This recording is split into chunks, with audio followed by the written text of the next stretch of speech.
আমার মুসলমান বন্ধুগণ, গভীর মনোযোগ। খিজির বলেন আর খাজির বলেন, যে কথা বলতে চাই, এই দুনিয়ার জমিনে কেউ কেউ বলেছেন কোরআনের কথা না, হাদিসের কথা না, ইতিহাসের কথা। হযরতে খিজির আবে হায়াত পান করেছিলেন, জীবন নামক নদীর পানি পান করেছেন, এই জন্য তিনি মরেন নাই। আল্লাহ চাইলে পানি পান করানো ছাড়া কাউকে বাঁচাইয়া রাখতে পারেন, আর আল্লাহ চাইলে আবে হায়াত পান করার পরেও মওত দিতে পারেন। আমার বন্ধুগণ, কেউ বলেন খিজির আবে হায়াত পান করার কারণে মরেন নাই। এই আবে হায়াত কোথায় পাওয়া যায়? খিজির বা কে, সন্ধান কোথায় মিলে? কোরআন শরীফে জুলকারনাইনের সম্পর্কে অনেক আলোচনা পাওয়া যায়। জুলকারনাইন তো এমন একজন ব্যক্তি যাকে দুনিয়ার জমিনের পূর্ব থেকে পশ্চিম তিনি জয়লাভ করেছেন। জুলকারনাইনের নামটাও পর্যন্ত আমরা চেঞ্জ করে দিয়েছি। জুলকারনাইন বুজুর্গ আলেম ছিলেন, আল্লাহওয়ালা ছিলেন। পৃথিবীর পূর্ব থেকে পশ্চিম পর্যন্ত তিনি জয়লাভ করেছেন। তার হাতে গোটা পৃথিবীতে ইসলামের ঝান্ডা উড্ডীন হয়েছে। যাকে আপনারা চিনেন বাদশাহ সিকান্দার নামে। সিকান্দারের নাম শুনছেন? সিকান্দার যে নাম, এটা জুলকারনাইন নাম পাল্টাইছে। সিকান্দার, যাকে আরেকটা ইংরেজিতে আরেক নামে চিনেন, নাম কি? Alexander the great. শুধু নাম চেঞ্জ হয়েছে, ইতিহাস বিকৃত হয়েছে। এই আলেকজান্ডার দি গ্রেট, যার নাম বাদশাহ সিকান্দার অথবা জুলকারনাইন, তিনি ইয়াজুজ মাজুজ নামে যে জাতি আছে, ইয়াজুজ ওয়া মাজুজ, যেই দুই জাতি, এই দুই জাতিকে প্রাচীর দিয়ে আবদ্ধ করেছিলেন তিনি একবার তৎকালীন বিশ্বের বুজুর্গ আলিমদের কাছ থেকে জানতে পারলেন কুহে কাফ নামক একটা পর্বতের অন্ধকার গুহার মধ্যে আবে হায়াত নামক কুয়া আছে। তার ইচ্ছা হলো গোটা দুনিয়া ইসলাম কায়েম করা, দুনিয়ার কাফেরদেরকে সরাইয়া গোটা দুনিয়ায় এক আল্লাহর তাওহীদের রাসূলের রিসালাত প্রতিষ্ঠা করা। এই জন্য বেঁচে থাকা লাগবে। বেঁচে থাকবার জন্য তিনি আবে হায়াতের সন্ধানে লেগে গেলেন। তিনি জানতে পেরেছিলেন আবে হায়াত পান করলে কিয়ামত পর্যন্ত জীবন লাভ করা যায়। সেই পানি দুধের মতো সাদা, বরফের মতো ঠান্ডা, মধুর মতো মিষ্টি ও সুস্বাদু, এবং মেশকের চাইতে আরো বেশি সুগন্ধ। কোন সুবহানাল্লাহ। ওই বাদশাহ জুলকারনাইনের প্রধানমন্ত্রী যিনি ছিলেন, তার নাম খিজির। সুবহানাল্লাহ। কোন এই জুলকারনাইন বা সিকান্দার অথবা আলেকজান্ডার দি গ্রেট, যে নামই বলেন, তার প্রধানমন্ত্রী যিনি ছিলেন তার নাম খিজির। এই জন্য নওজওয়ানদেরকে বলবো, যুবকদেরকে বলবো, যারা কলেজ ইউনিভার্সিটিতে পড়ো, আল্লাহর ওয়াস্তে ইসলামের সঠিক ইতিহাসটা জানো। চক্ষু খুলে যাবে, দেখবা সব দাদায় পড়ে আছো, সব ভুল ইতিহাস তোমাকে আমাকে শেখানো হচ্ছে। এজন্য আমার বন্ধুগণ, হযরত খিজিরকে সঙ্গে নিয়ে অভিযান শুরু করলেন। যাত্রার সময় তিনি বুজুর্গগণকে জিজ্ঞাসা করলেন কুহে কাফের গভীরতার অন্ধকার কেমন। সবাই বললেন এই গুহায় অনেক বেশি অন্ধকার আছে, আলোর কোনো ব্যবস্থা নাই। যদি এখানে যেতে চান দামি কোনো মণি মাণিক্য কোনো পাথর নিয়ে যাবেন, যেই পাথর ঘর্ষণ করলে লাইট হবে, আলো হবে, নিয়ে যান। একটি চমৎকার পাথর নিয়ে জুলকারনাইন খিজিরের হাতে দিলেন, আর 12 বৎসরের জন্য বের হয়ে পড়লেন। 12 বৎসর পথ অতিক্রম করবার জন্য বের হলেন। সঙ্গে নিলেন কর্মচারী, খাবারের ব্যবস্থা নিয়ে গেলেন, কয়েক হাজার কর্মচারী নিলেন। চলতে চলতে চলতে চলতে একদিন কুহে কাহাফে গিয়ে পৌঁছে গেলেন। এত অন্ধকার ছিল, অন্ধকারের কারণে বাদশাহ জুলকারনাইন সহ তার সঙ্গীর সাথে সবাই রাস্তা হারিয়ে ফেললেন, রাস্তা ভুলে গেলেন। সবাই যখন রাস্তা হারিয়ে ফেলল, একজন আরেকজন থেকে বিচ্ছিন্ন হয়ে গেল। 1 বৎসর অনুমানের উপরে পথ চলতে লাগলেন। পথ চলতে চলতে তারা আবার গিয়ে নিজের দেশের রাজধানীতে পৌঁছে গেলেন। কিন্তু হযরত খিজিরের মনে পড়ে গেল, ঘুরতে ঘুরতে হঠাৎ মনে করেছেন তার কাছে তো একটা দামি পাথর আছে। এই পাথর তিনি ঘর্ষণ করলেন, আলো বের হয়ে গেল। ওই আলোতে তিনি খুঁজতে লাগলেন, পাথর দিয়ে খুঁজতে লাগলেন। খুঁজতে খুঁজতে গুহাটা আলোকিত হয়ে গেল, তিনি খুঁজে পেয়ে গেলেন। আল্লাহর শুকরিয়া আদায় করলেন, অঞ্জলি ভরে আবে হায়াত পান করলেন। ফলে আল্লাহ তাকে কিয়ামত পর্যন্ত হায়াত দিয়েছেন। আমি যা আপনাদেরকে বোঝাতে চাই এটা কোরআনের কথা না, হাদিসের না, ইতিহাসের। সুতরাং আবে হায়াতের পানি পান করার জন্যে, জীবন লাভ করার জন্যে 12 বৎসরের সফর করলেন। কিন্তু আল্লাহ চাইলে আবে হায়াত পুরোটা খালি করে পান করলে আল্লাহ চাইলে মত দিতে পারে কি পারে না? আমি বুঝাতে চাই পারে কি পারে না? কিন্তু আল্লাহ রাব্বুল ইজ্জত ওয়াল জালাল বলেছেন, আমি কি তোমাদেরকে এমন কূপের সন্ধান দিব, এমন পানির সন্ধান দিব, যেই পানি পান করলে আবে হায়াত নয়, এমন পানি আমি আল্লাহর কাছে আছে। তোমরা আবে হায়াত খুঁজতেছ, আর আমার কাছে এমন পানি আছে, জীবন নামক নদী আছে। ওই নদীর পানি যদি পান করতে পারো, দুনিয়ায়ও মরবে না, আখিরাতেও মরবে না।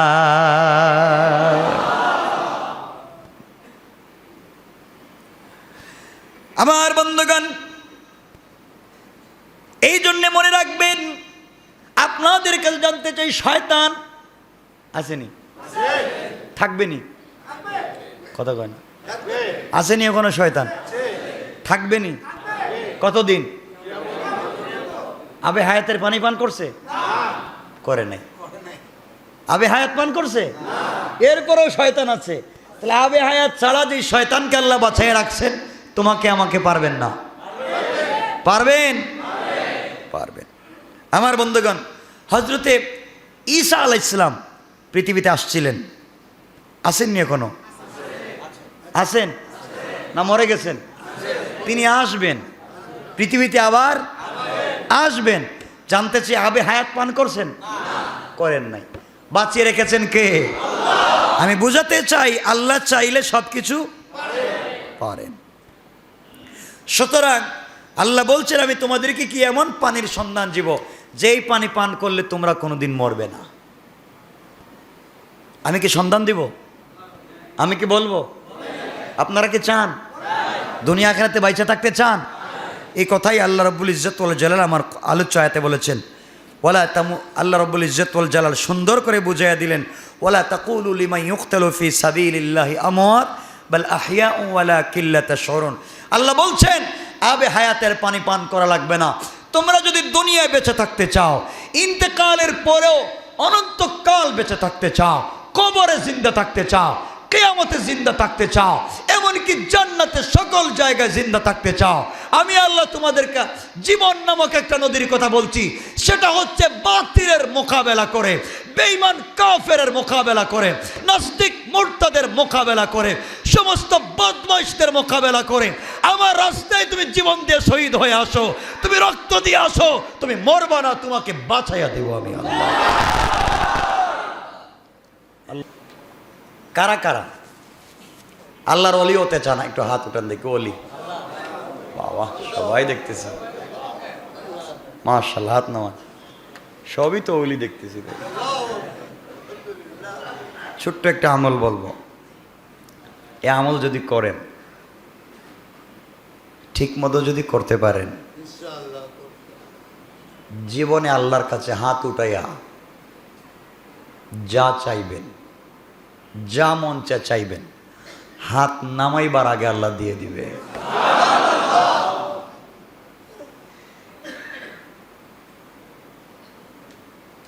বাংলা কথা না, সহি হাদিস, একবার নির্ভেজাল সহি। যা মন চাইবেন তো পাইবেন। এই পৃথিবীতে একজন বুজুর্গ আলেম ছিলেন, যার নাম ছিল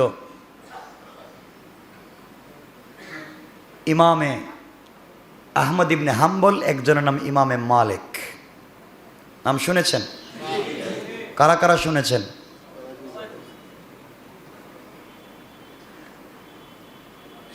সবাই শুনছেন।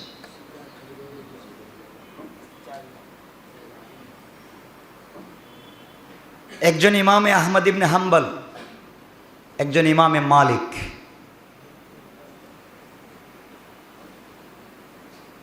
তাদের জিন্দেগিতে একটা বিশাল ঘটনা আছে। আমি চাচ্ছি না শুধু আজকের এই কথাটা বলে আপনাদেরকে সময় নষ্ট করার, রাত্রে অনেক হয়ে গেছে। হ্যাঁ, কি কয়? এত রাত্রে বলবো? 12টা? তাহলে তো নামাজ আজ হবে না। সবাই জিকির করেন লা ইলাহা ইল্লাল্লাহ, জোরে লা ইলাহা ইল্লাল্লাহ, জোরে লা ইলাহা ইল্লাল্লাহ, লা ইলাহা ইল্লাল্লাহ, লা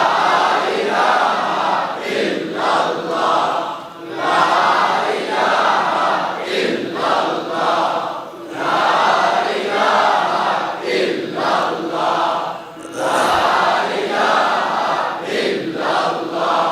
লা ইলাহা ইল্লাল্লাহ, লা ইলাহা ইল্লাল্লাহ, লা ইলাহা ইল্লাল্লাহ, লা ইলাহা ইল্লাল্লাহ, লা ইলাহা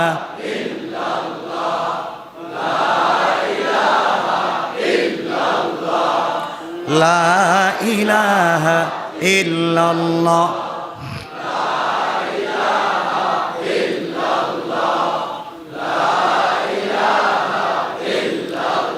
লা ইলাহা ইল্লাল্লাহ, মুহাম্মাদুর রাসূলুল্লাহ সাল্লাল্লাহু আলাইহি ওয়াসাল্লাম।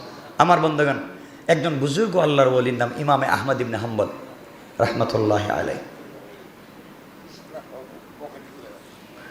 4 ইমামের একজন ইমাম, বহুত বড় আলেম, বিশ্ববিখ্যাত বুজুর্গ আলেম, যাকে জেলের ভিতরে নিয়া খালকে কোরআনের মাসআলায় সরকার পিটাইতে পিটাইতে শরীর থেকে চামড়া উঠাইয়া দিত। সপ্তাহে একদিন জেল থেকে বের করে আনতো, আইনা সরকার পিটাইতো, তখন তার মাকেও নিয়ে যাইত, মাকে সামনে দাঁড় করাই রাখতো, আর আঘাত করতো, আর বলতো যেন মায়ের মনে যদি দরদ লাগে, যেন সরকার বলতে চায়, যেন মা বলেন বাবা তুই এই মাসলার বিরুদ্ধে চলে যা, পক্ষপাত দে। কিন্তু ইমাম আহমদ ইবনে হাম্বলকে যখন আঘাত করা হয়, শরীরের চামড়া ছুটে গিয়া গুস্তের টুকরা আঘাতের লগে বের হয়ে যায়, আঘাতের সাথে সাথে উঠে যায়। তখন মা বলেন বাবা তোমাকে আমার গর্বে রেখেছি, তোমাকে আঘাত করেছে, তোমার শরীর থেকে চামড়া উঠে গুস্ত উঠে যায়, যা সত্য বলেছ তা বলে যাও, যদি হাড্ডিও ভেঙে যায় সত্য থেকে পিছপা হয়ে যায় না। ইমাম আহমদ ইবনে হাম্বল বলতেন মা তোমার এক একটা কথার স্পিরিটে তো বেশি, আমাকে 1000 বার আঘাত করে আমি অসহ্য যন্ত্রণায় অজ্ঞান হয়ে পড়ে যাই, কিন্তু স্বপ্নে আমি তোমার চেহারা দেখি, মা তো আছে, আমার কষ্ট আর হয় না। তার নাম ইমামে আহমদ ইবনে হাম্বল। ইমামে আহমদ ইবনে হাম্বল তো এত বড় আলেম, রাত্র একটা মাত্র আয়াত থেকে, একটা আয়াত থেকে 40টা মাসআলা বের করতে পারতেন। এত বড় আলেম।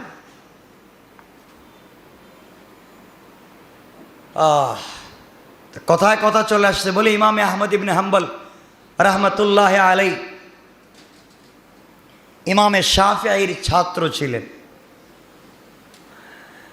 ইমামে শাফিঈ রাহমাতুল্লাহ আলাইহি একদিন দাওয়াত করলেন ছাত্র তো বড় আলেম, বড় না? বিশ্ববিখ্যাত একজন ইমাম। আসো, ইমামে শাফি নিজের মেয়েকে বলছেন, মা, এমন একজনকে আজকে দাওয়াত দিচ্ছি, আমার ছাত্র, আমার চাইতেও বড়, খায় না, কম খায়, খাবার তো খায় না, একবার অল্প খায়, কোনোভাবে জীবন বাঁচানো যায় এই পরিমাণ খায়, আর সারা রাত তাহাজ্জুদের সালাত পড়ে। মেয়ে বলছে, বাবা তোমার চাইতেও বড়? যে অবশ্যই বড়, আমার ছাত্রটা আমার চাইতে বড় আলিম। দেন, দাওয়াত দেন। আমার মুসলমান বন্ধুগণ, এক পর্যায়ে দাওয়াত করা হলো। ইমামে আহমদ ইবনে হাম্বল রাহমাতুল্লাহি আলাইহি বাড়িতে চলে আসলেন। ইমামে শাফির বাড়িতে আসার পরে খুশ গল্প হলো, রাত্রবেলা খাবার দেওয়া হলো। ইমামে আহমদ ইবনে হাম্বল রাহমাতুল্লাহি আলাইহির সামনে ইমামে শাফি যে খাবার রাখলেন, ইমামে আহমদ ইবনে হাম্বল খাওয়া শুরু করলেন। খাবার খেতে খেতে খেতে খেতে খাবার শেষ। বললেন, হুজুর আর কি খাবার আছে? আবার এনে দিলেন। ওটাও খাইয়া শেষ। বললেন, আর কি আছে? আবার এনে দিলেন।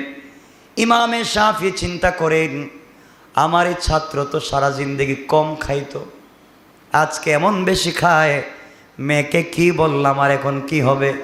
মেয়ে বলছে, আব্বাজান, আপনি বললেন আপনার ছাত্র কম খায়, এখন ঘরে তো আর খাবারই নাই। 10 জনের খাবার রান্না করলাম, একা আপনার ছাত্র খাইলো, তা যদি কম খাওয়া হয় তাহলে বেশি খাইলে তো গ্রামের খাবার খাইব। ইমামে শাফি বলেন, আমিও তো আশ্চর্য, আমার ছাত্র তো এভাবে খায় না। সব খাবার দেওয়া হলো, খাবার শেষ। ইমামে আহমদ ইবনে হাম্বল বলছেন, উস্তাদ, ঘরে কি আর কোনো খাবার আছে? ইমামে শাফি বিনয়ের সঙ্গে বললেন, বাবা, ঘরে তো আর খাবার নাই, আমাদের যা খাবার ছিল তাও তোমাকে দিয়েছি, তাও খাইছো, ঘরে কোনো খাবারই নাই। ইমামে আহমদ ইবনে হাম্বল আলহামদুলিল্লাহ বললেন, দরজা আটকায় দিবেন। ইমামে শাফি ও রাত্রবেলা ওযু করার পানি এনে দিলেন। বললেন, বাবা, তুমি পানি দিলাম, ওযু করে তাহাজ্জুদ পড়বা কো ইনশাআল্লাহ। মেয়েটা বাবাকে বর্তসনা করছে আর বলছে, বাবা, আপনি বলছিলেন আপনার ছাত্র বড় ভালো বুজুর্গ, এত বেশি খায়া বুজুর্গ আমার জিন্দেগিতে দেখি নাই। এত খাবার খায় না, কোনো বুজুর্গের কাজ হলো? আশ্চর্য হয়ে গেল, মেয়ে, এত বেশি খাবার কি মানুষ খায়? রাত্রে এভাবে চলে গিয়েছে। সকালবেলা ফজরের সালাতের জন্য যখন বের হয়ে গেলেন ইমামে আহমদ ইবনে হাম্বল, মেয়েটা রুমের ভিতরে ঢুকে ঢুকে অজুর পানি যেখানে ছিল পানি ওখানে আছে, অজুও করে নাই।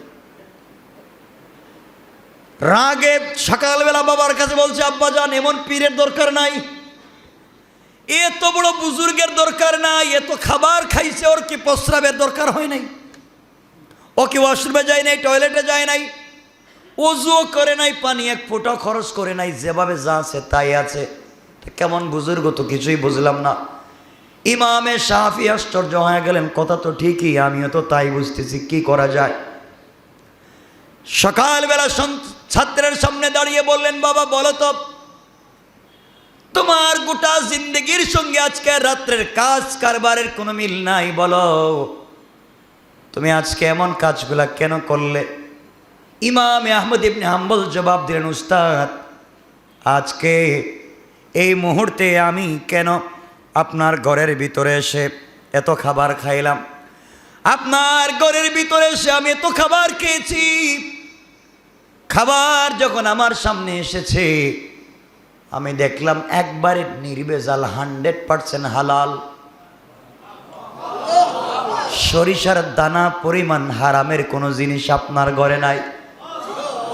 জীবনে আর কোনোদিন এত হালাল খাবার পাবো কিনা জানি না, এই জন্যে হালাল খাবার পাওয়ার কারণে আমি যত বেশি খাই তত মনে হয় আমার স্মৃতিশক্তি বেড়ে যায়। আপনার ঘরের মতো হালাল খাবার আমি জিন্দেগিতে দেখি নাই। অনিচ্ছা সত্ত্বে আমি খাবারগুলা খেয়েছি। বাবা বুঝলাম, তাহলে অজু করো নাই কেন? ইমামে আহমদ ইবনে হাম্বল বলেন, উস্তাদজি আপনার ঘরের খাবার খাওয়ার কারণে রাত্রবেলা কোরআন খুলে কোরআনের একটা আয়াত খুলে বসেছিলাম তাফসির করার জন্য, মাসআলা বের করার জন্য। আপনার ঘরের হালাল খাবারের বরকতে গোটা রাত্র বসে ফজরের আজান পর্যন্ত বসে একটা আয়াত গবেষণা করে আজকের রাত্রে আমি 40 থেকে 100টা মাসআলা বের করতে পেরেছি। এতগুলা মাসআলা একটা আয়াত থেকে বের করেছি। কিতাব নিয়ে যে বসেছিলাম, কখন ফজরের আজান হয়ে গেছে বলতে পারে না। অজুর প্রয়োজন হয় নাই, প্রস্রাবের প্রয়োজন হয় নাই, এই জন্য অজু করি নাই। ইশার অজু দিয়ে আমি ফজরের সালাত আদায় করেছি। কোন সুবহানাল্লাহ। কত বড় বুজুর্গ চিন্তা করতেছে। এই ইমামে আহমদ ইবনে হাম্বল বিশ্বনবীকে কমপক্ষে 100 বার স্বপ্নে দেখেছেন। আল্লাহু আকবার বলেন। একদিন দ্বীনের দাওয়াতের জন্য ঘর থেকে বের হয়েছেন। ইসলামের দাওয়াতের জন্য ঘর থেকে বের হয়েছেন। দাওয়াত দিতে দিতে এলাকা থেকে অনেক দূরে পৌঁছে গেলেন। নিজের গ্রাম ছেড়ে দিলেন, নিজের জেলা ছেড়ে দিলেন। প্রায় 1 দিনের রাস্তা সফর করে চলে গেলেন অনেক দূরে। দিনের দাওয়াত দিলেন, সন্ধ্যা হয়ে গেল। চিন্তা করলেন বাড়িতে গিয়ে কি লাভ, আজকে রাত্রে তো বাড়িতে যেতে পারবো না, সফর শুরু করলে যাওয়া যাবে না, সারা রাত্র রাস্তায় কাটানো লাগবে, আর যে ঠান্ডার শীত পড়েছে কেমনে যায়। ইমামে আহমদ ইবনে হাম্বল রাহমাতুল্লাহি আলাইহি একটা মসজিদে গিয়ে মাগরিবের সালাত আদায় করলেন। আর মনে করলেন যেই মসজিদে ফজরের সালাত আমি আদায় করেছি, মাগরিবের সালাত আমি আদায় করেছি, ওই মসজিদের ভিতরে চিন্তা করে দেখি রাত্র থাকা যায় কিনা। ইমামে আহমদ ইবনে হাম্বল যে এলাকায় গিয়েছেন কেউ তাকে চিনে না, কেউ তাকে চিনে না। চিন্তা করলেন মাগরিবের সালাত যেহেতু পড়েছি, ফজর ইশার সালাত ওখানেই পড়ব, রাত্রবেলা ওখানে ইবাদত করে করে কাটাইয়া দেব। মাগরিবের সালাত পড়ে বসে বসে যখন জিকির করেন, ইশার সালাতের টাইম হয়ে গেল, তিনি ইশার সালাত আদায় করলেন। ইশার সালাত আদায় করে সকল মুসল্লিরা চলে গেল। একজন লোক ইমামে আহমদ ইবনে হাম্বল যান নাই, মসজিদের কর্নারে বসে আছেন। এমন সময় মসজিদের খাদেম, মুয়াজ্জিন অথবা মসজিদ কর্তৃপক্ষ দেখলো একজন লোক যায় না, অপরিচিত মুসাফির। খাদেম অথবা মুয়াজ্জিন এসে বলল, আঙ্কেল আপনি এখানে কি করেন, বের হয়ে যান, দরজা লাগাইয়া দেব। তিনি বললেন, বাবা আমি অনেক দূরে আমার বাড়ি, তুমি আমাকে চিনবা না, আজকে রাত্র মসজিদে আমাকে থাকবার সুযোগ করে দাও, আগামীকালকে ফজরের সালাত আমি আদায় করে চলে যাব। মুয়াজ্জিন অথবা খাদিম মানতে নারাজ না, আমাদের এখানে অপরিচিত লোক থাকা যাবে না, আপনি বের হয়ে কোথাও চলে যান। এক পর্যায়ে জোর জবরদস্তি করে মসজিদ থেকে বের করে দিল। বিশ্ববিখ্যাত বরেণ্য বুজুর্গ আলেম, হাম্বলি মযহব যার নামের উপরে চলে, বের করে দেওয়া হলো। তিনি কোনো রাগ করেন নাই, ভিতরে কষ্ট আনেন নাই, অনুশোচনা করলেন না, বের হয়ে গেলেন। কোথায় যাবেন? রাত্র ইশার পরে। এখন তো ইশার পরে আমাদের মার্কেটগুলো খোলা, মানুষ আছে। আর আগে মাগরিবের পরেও মানুষকে রাস্তাঘাটে খুঁজে পাওয়া যেত না। ইমামে আহমদ ইবনে হাম্বল চিন্তা করলেন কোথায় যাবেন, কোথায় গিয়ে রাত্রি যাপন করবেন। এক পর্যায়ে তিনি রাস্তা দিয়ে হাঁটা শুরু করে দিলেন। হাঁটতে হাঁটতে দীর্ঘ পথ চলবার পরে একটা বাজারে গিয়ে পৌঁছে গেলেন। বাজারে গিয়ে পৌঁছে দেখেন গোটা বাজার বন্ধ, কেউ নাই। বাজারের মধ্যে পিন পতন, নীরবতা, কোনো মানুষ নাই, কিছুই নাই।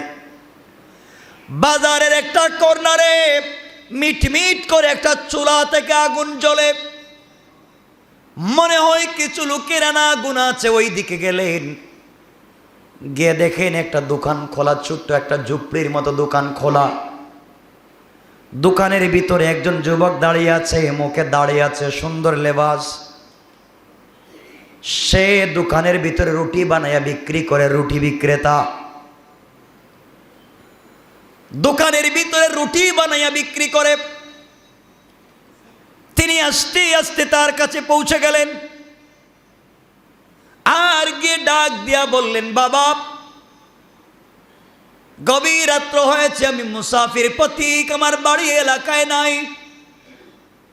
দীর্ঘ পথ চললে, আগামী কালকে পর্যন্ত চললে বাড়িতে যেতে পারবো। তোমার দোকানে কি আজকে রাত্রটা কাটাইয়া দিতে পারি? বাবারে, গরিব মানুষ, আমার কাছে ঠান্ডার কোনো কাপড় নাই। তোমার দোকানে তো আগুন আছে, কিছু আগুনের মাধ্যমে আমি চাইলে আমার শরীরটাকে গরম করতে পারি। ইমামে আহমদ ইবনে হাম্বলের মতো মানুষের শরীরে দামি কাপড় নাই। ভাইরা, এত বড় বুজুর্গ, বিশ্ববিখ্যাত আলিম, থাকবার জায়গা নাই, পরনের একটা লেবাস নাই। আর আমরা 2 আয়াত কোরআন পড়ে নিজেকে বড় আলিম দাবি করে, কথা বলেন ঠিক কিনা? নিজেকে সমাজে জাহির করবার চেষ্টা করি।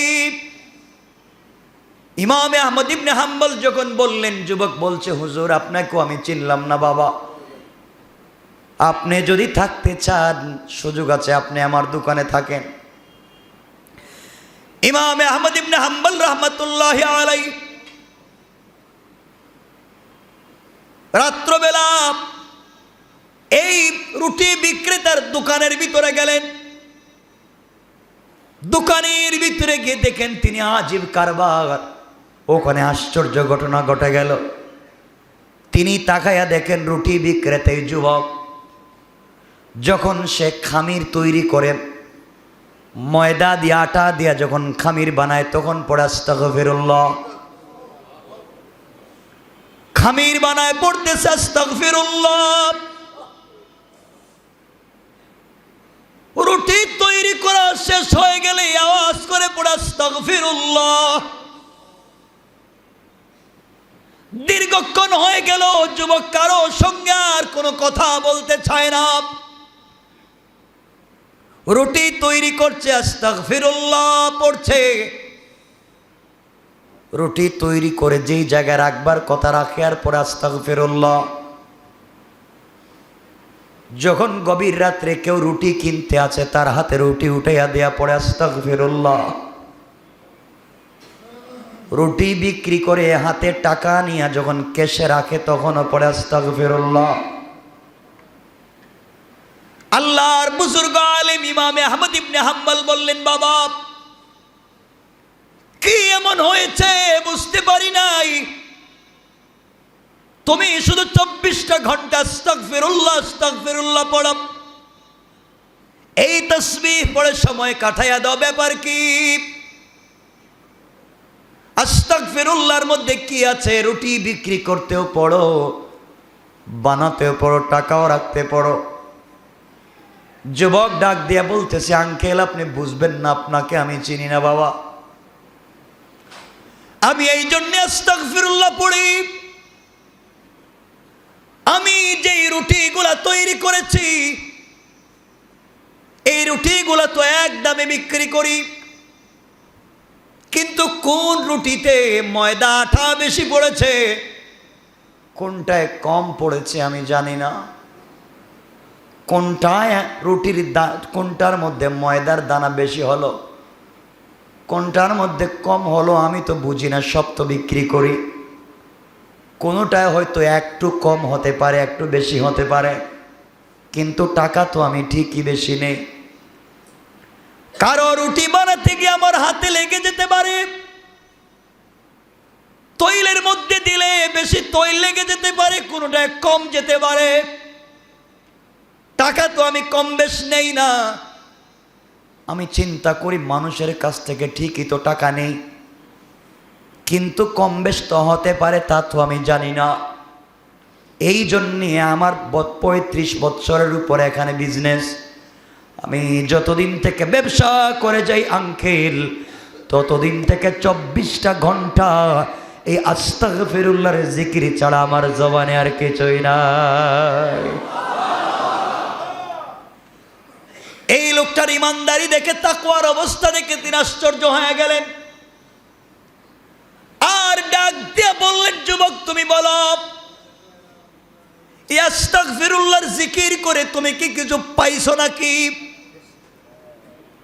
আস্তাগফিরুল্লাহ বলতে বলতে দুনিয়ায় কিছু পেয়েছো নাকি? যুবক বলতেছে, আঙ্কেল আপনাকে সব কথা বলা যাবে না, আপনাকে আমি চিনি না, আপনি আমাকে চিনেন না। দুনিয়ার জমিনে আস্তাগফিরুল্লাহ আমি পড়ে অনেক কিছু পাইছি।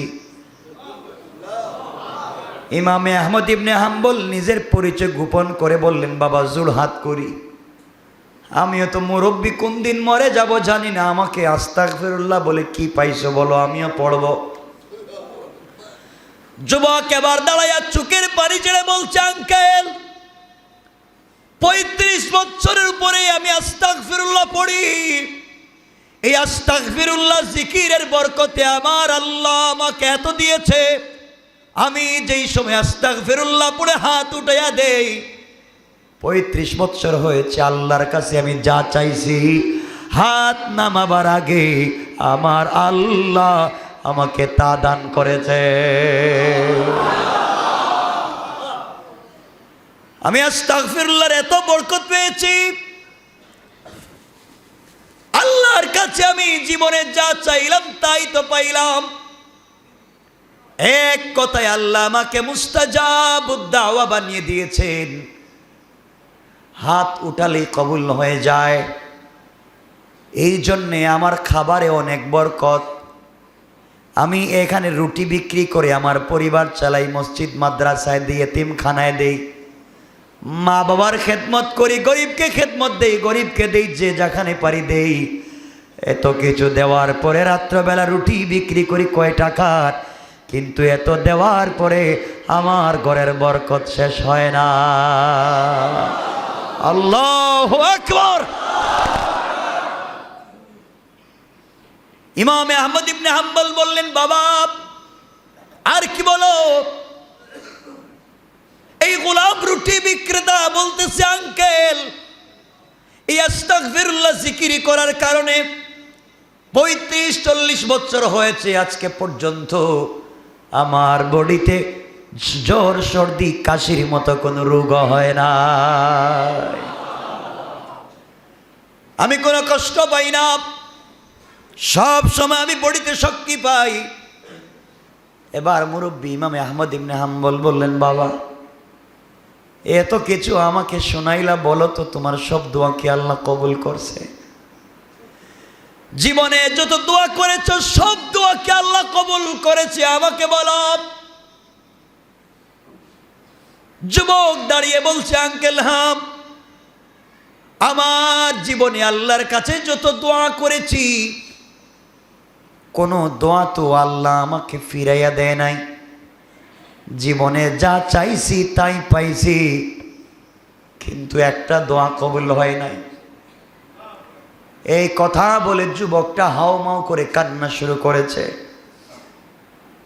ওগো আঙ্কেল, আমার জীবনে যত দোয়া করেছি আস্তাগফিরুল্লাহর বরকতে সব পাইছি, কিন্তু একটা দোয়া আজ পর্যন্ত কবুল হয় নাই। ইমামে আহমদ ইবনে হাম্বল বললেন, বলো তো বাবা কি দোয়া করছো কবুল হয় নাই? যুবক ডাক দিয়া বলছে, আঙ্কেল আজকে 35 বছর থেকে দোয়া করে যাই, সব দোয়া কবুল করেছেন। আর বলেছে আল্লাহকে, আয় আল্লাহ তাআলা, দুনিয়ার মানুষ বলে এই পৃথিবীর সব থেকে বড় আলেমের নাম ইমামে আহমদ ইবনে হাম্বল।